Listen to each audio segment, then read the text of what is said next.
باللہ من الشیطان الرجیم بسم اللہ الرحمن الرحیم الحمدللہ رب العالمین الصلاۃ والسلام علی اشرف الانبیاء والمرسلین ابی القاسم محمد وآلہ الطیبین الطاہرین المعصومین ولعنۃ الدائمۃ الابدیۃ علی اعدائہم اما بعد قال الباقر علیہ الصلاۃ والسلام والصادق علیہ الصلاۃ والسلام لکل شیء ربیع وربیع القرآن شہر رمضان۔ سامعین گرامی، عزیزان محترم،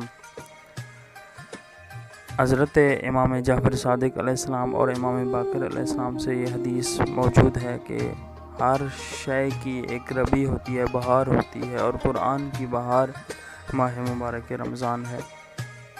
خطبہ شعبانیہ کو ہم 3 حصوں میں تقسیم کر چکے تھے۔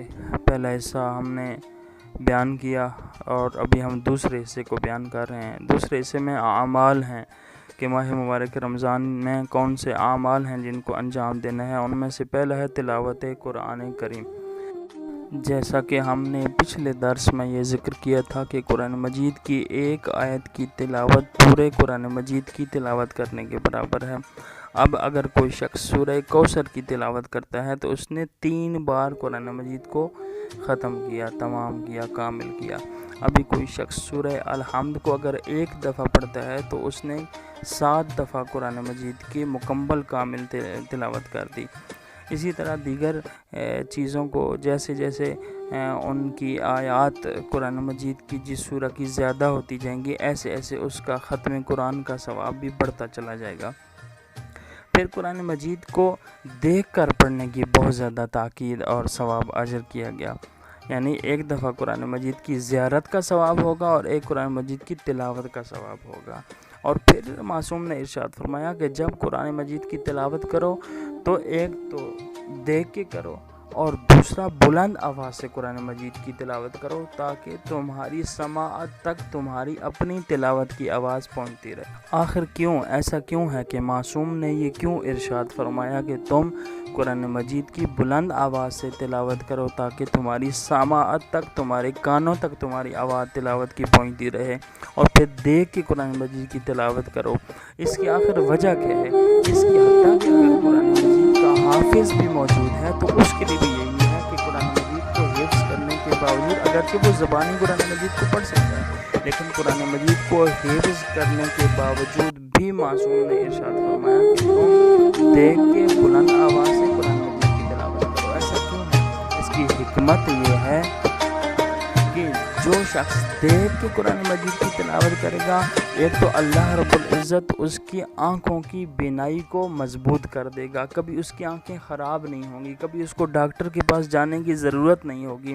یہی وجہ ہے کہ جو قرآن مجید کو کثرت سے دیکھ کے تلاوت کرتے ہیں ان کی نظر تیز ہو جاتی ہے، ان کی آنکھوں کی بینائی کبھی بھی نہیں جاتی، پوری زندگی جب تک وہ دیکھ کے قرآن مجید کی تلاوت کرتے رہیں گے۔ اور ایک روایت یہ ہے کہ تم ہر نماز کے بعد اپنے ہاتھوں کو اپنے آنکھوں کے اوپر رکھ کے آیت الکرسی کی تلاوت کرو تو اللہ تمہاری آنکھیں اتنے مضبوط کر دے گا کہ پوری زندگی تمہیں کسی طبیب اور ڈاکٹر کے پاس جانے کی ضرورت ہی نہیں پڑے گی۔ اللہ اکبر! کتنی عظیم بات ہے، کتنی بہترین بات ہے کہ اللہ نے آنکھوں کا علاج بھی قرآن مجید میں رکھ دیا۔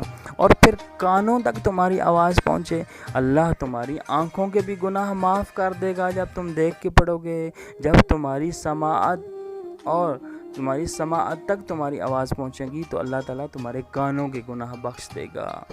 بس کس قدر اجر ہے کہ قرآن مجید کی تلاوت! ایک تو یہ ہے کہ 1 آیت کی تلاوت پورے قرآن مجید کے برابر، اور پھر دیکھ کر پڑھنا آنکھوں کے گناہوں کو ختم کر دیتا ہے، اور پھر کانوں تک پہنچتے وہ کانوں کے گناہوں کو خداوند بخش دیتا ہے، اور سماعت بھی مضبوط ہو جاتی ہے انسان کی۔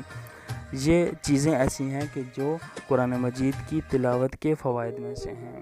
خداوند تعالیٰ سے دعا ہے کہ اللہ رب العزت ہم سب کو تلاوت قرآن مجید زیادہ سے زیادہ کرنے کی توفیق عطا فرمائے۔ والسلام علیکم ورحمۃ اللہ وبرکاتہ۔